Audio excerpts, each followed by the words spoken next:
Alhamdulillah wassalatu wassalamu ala rasulillah. Kita lanjutkan pembacaan kitab Al-Fatu Al-Hamawi Al-Kubra. Kemudian beliau mengatakan setelah kita sebutkan kemarin bahwa tidak ada seorang pun sahabat, tabi'in, tabi'ut tabi'in dan para ulama setelahnya, baik dari para ulama imam-imam madhab yang mengatakan bahwa Allah berada di mana-mana atau Allah tidak di mana-mana. Tapi semua mereka mengatakan Allah berada beristiwa di atas arsy. Kata beliau, walam yakul ahadum minhum qat innallaha laysa fis sama wala annahu laysa 'alal arsy wala annahu bidzatihi fi kulli makan wala anna jami'al amkinati binisbati ilaihi sawa wala annahu la dakhilal alam wala kharijah. Tidak ada seorang pun dari mereka berkata sesungguhnya Allah tidak ada di langit, atau tidak, wala annahu laisa 'alal arsy, tidak ada di atas arsy, atau bahwasanya Allah dengan zatnya berada di semua tempat, atau mengatakan bahwa seluruh tempat untuk Allah itu sama saja, atau mengatakan bahwa Allah tidak di dalam alam, tidak pula di luar alam, wala muttasilun wala munfasil, atau mengatakan Allah tidak bersambung atau berpisah, wala annahu la tajuzul isyaratul hisyatu ilahi bil usbu' atau bil isbi'. Tidak pula mereka mengatakan bahwa tidak boleh berisyarat dengan jari kepada Allah dengan jari kita, wa nahwuha dan sebagainya.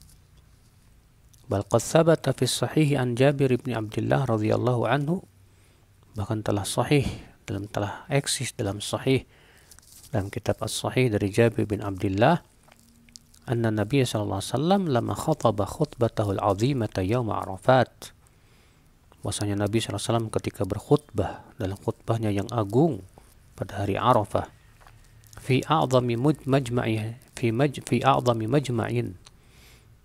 di hadapan halayak yang besar, hadarahu Rasulullah SAW, yang Rasulullah SAW hadir padanya. Ja'ala yaqul, beliau bersabda, ala hal ballagt, bukankah aku sudah sampaikan?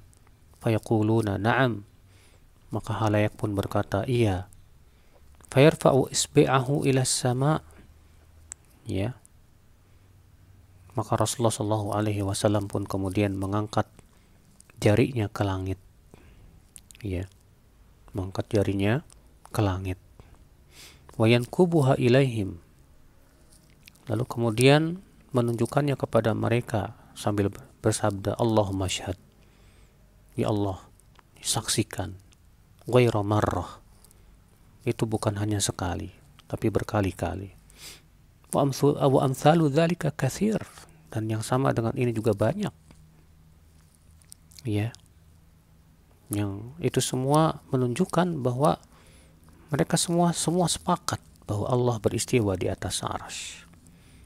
Adapun yang diriwayatkan dari Ali bin Abi Thalib bahwasanya Allah tidak boleh disifati bahwa Allah itu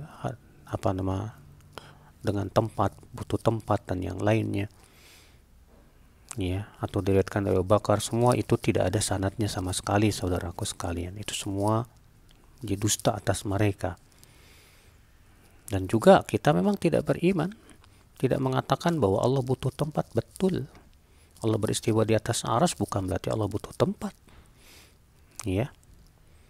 tapi Allah subhanahu wa ta'ala beristiwa di atas arsy sesuai dengan keagungannya.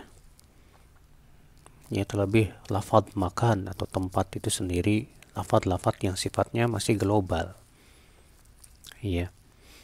Kemudian kata beliau, fa in kana al-haqqu fima yaquluhu haula'i salibun annafuna lis-sifati tsabitati fi kitabillahi wa sunnati rasulih sallallahu alaihi wasallam.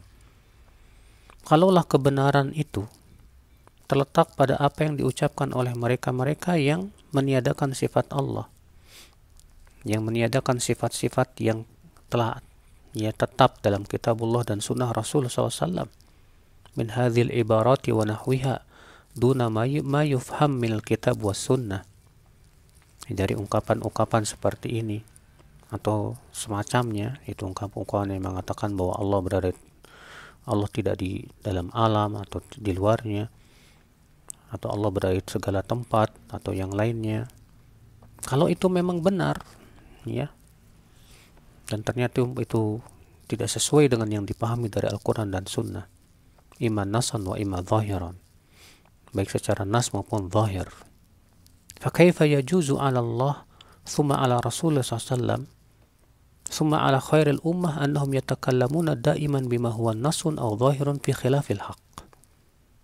Lalu bagaimana boleh atas Allah dan atas Rasulnya, kemudian atas sebaik-baik umat ini, bahwasanya mereka senantiasa berbicara dengan sesuatu yang sifatnya nas atau zahir, ya, yang menyelisihi kebenaran yang mereka anggap itu benar, yaitu bahwasanya Allah, ya, tidak di atas arsy, tidak disifati dengan di atas.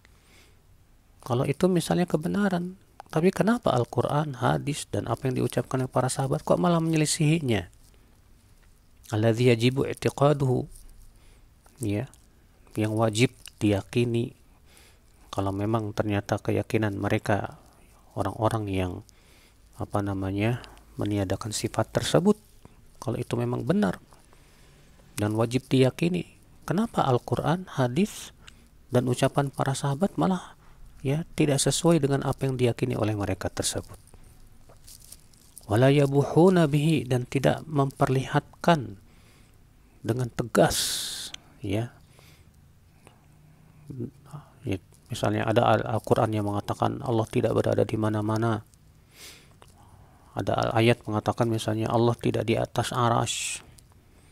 Atau Nabi SAW mengatakan misalnya dengan tegas kepada para sahabat, Allah tidak di dalam alam atau di luar alam. Demikian pula para sahabat. Ternyata tidak ada satupun. Yang ada justru ayat-ayat yang tegas mengatakan Allah Ar-Rahman ala arsy istawa, Allah beristiwa di atas arsy. Wala yadulluna alaihi la nassan wala zahiran. Ya, tidak pula mereka menunjukkannya secara nas maupun zahir. Artinya kalau meniadakan sifat istiwanya Allah itu benar, ya, kenapa Al-Quran, hadis, dan para sahabat tidak sama sekali menunjukkannya, baik secara nas maupun secara zahir? Hatta yaji'a ambatul furs war rum wa furukhul yahud wal falasifah, sampai kemudian baru datang, ya, Anbatul Furs. Anbat itu zaman Nabat, itu kaum dari Ajam yang berasal dari Irak, ya. Demikian pula Romawi, demikian pula anak-anak Yahudi, orang-orang filsafat. Baru kemudian mereka yang tahu, yubayyinuna lil ummah al-aqidah as-sahihah. Baru mereka kemudian yang menjelaskan kepada umat tentang akidah yang benar, ya.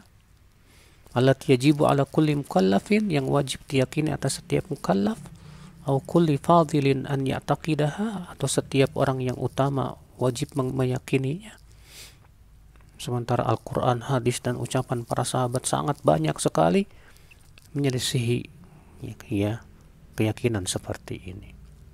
Kita lanjutkan insyaallah.